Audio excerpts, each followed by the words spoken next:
Le développement d'un pays se mesure par une économie en bonne santé, a-t-on l'habitude de dire.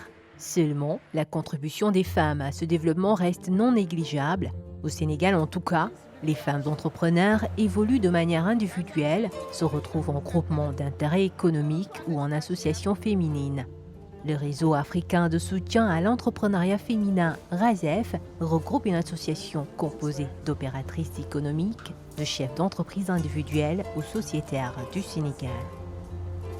Ces femmes agissent ensemble pour instaurer un environnement plus favorable au développement de l'entrepreneuriat féminin au Sénégal et en Afrique de manière générale.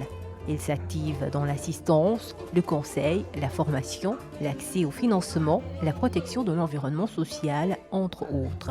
Aujourd'hui, les femmes qui sont là sont davantage dans la création de richesses avec une valeur ajoutée pour l'économie nationale. Le RASEF, fort de ses 5000 membres, investit tous les secteurs d'activité économique sénégalaise. Le réseau déploie ainsi un fonds de financement qui sert à appuyer des femmes démunies dans plusieurs régions du pays. La transformation et l'exportation du produit, c'est mon activité personnelle. Je le fais assez bien. Mais je détiens encore une autre association. Je suis présidente d'une association qui est membre de RASEF. Ça fait dans l'humanitaire, l'aide à la femme rurale, mais aussi à la femme des banlieues. Depuis sa création, le RASEF a réalisé à son actif des projets ambitieux concernant l'entrepreneuriat féminin. Ça nous a permis, quand le RASEF était à la Soudidan, de former les après-midi les femmes en gestion en comptabilité. Et dans la journée, on les plaçait dans les ateliers pour faire de la menuiserie métallique, pour faire de la soudure. Et ces femmes, aujourd'hui, certains tiennent leur propre garage. Lala Dian est sociologue et styliste, en même temps membre de RASEF. Elle dévoile ses créations dans sa boutique, dans les réseaux sociaux. C'est elle qui conçoit les tenues des femmes du réseau lors de leurs grandes rencontres. Ça, c'est une ligne de vêtements recyclés à partir de friperies en fait. Je prends la friperie, des habits feuguillaires comme on dit en Wolof, que je recycle en fait. Je les transforme, je leur donne une autre valeur en fait, une autre dimension. Des charisas, c'est un peu ça en fait. Être entrepreneur, c'est quoi? Je pense que c'est être indépendante, être autonome. Et je pense que c'est important. L'autonomisation économique des femmes, elle est très importante.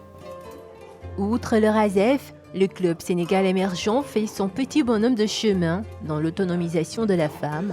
Le leadership féminin représente aussi un mot-clé dans les activités quotidiennes du club.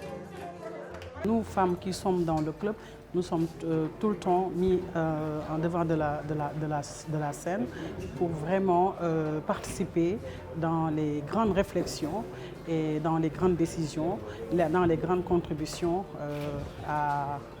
dans la dynamique de développement de notre pays. La situation de la femme au Sénégal peut être quelquefois défavorisée par le système socio-culturel, économique mais aussi politique. Pour ces femmes qui soutiennent le plan Sénégal émergent, le programme gouvernemental du Sénégal, la gente féminine est assez compétente pour être mise au devant de tout secteur de développement. La femme est à magnifier, et ça sous tous les points possibles. Et je me dis que la thématique qui a été retenue cette année, c'est de penser équitablement, bâtir intelligemment et enfin innover dans le changement. Et ça veut dire que quelque part, il faut s'atteler à assurer l'autonomisation des femmes. Elles ne tarissent pas d'éloges concernant le savoir-faire des femmes.